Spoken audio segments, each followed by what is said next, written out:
happen if there was a full-scale nuclear war between Russia and the United States. Based on non-classified data, the aftermath might go something like this.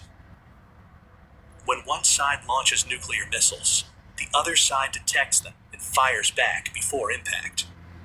U.S. submarine-launched ballistic missiles from west of Norway start striking Russia after about 10 minutes, and Russian ones from north of Canada start hitting the U.S. a few minutes later.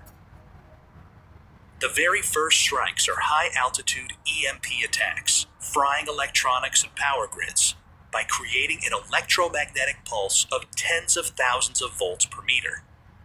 The next strikes target command and control, as well as nuclear launch facilities.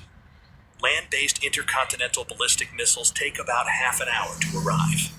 Major cities are targeted, both because they contain military facilities and to stymie the enemy's post-war recovery.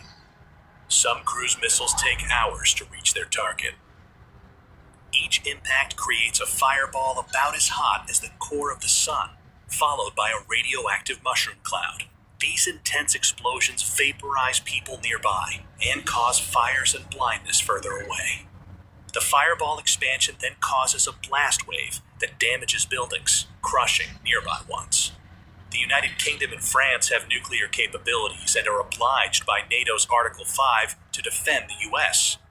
So, Russia hits them too. Firestorms engulf many cities, where storm-level winds fan the flames, igniting anything that can burn, melting glass and some metals, and turning asphalt into flammable hot liquid.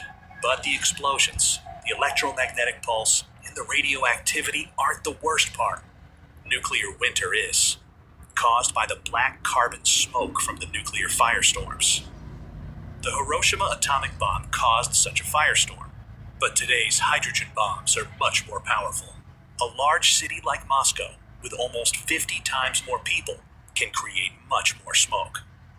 And a firestorm sends plumes of black smoke up into the stratosphere, far above any rain clouds that would otherwise wash out the smoke. This black smoke gets heated by sunlight, lofting it like a hot air balloon for up to a decade.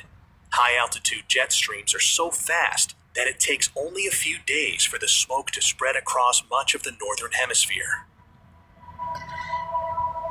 In the meantime, Earth gets freezing cold, even during the summer, with farmland in Kansas cooling by about 20 degrees centigrade, or 40 degrees Fahrenheit, and other regions cooling almost twice as much.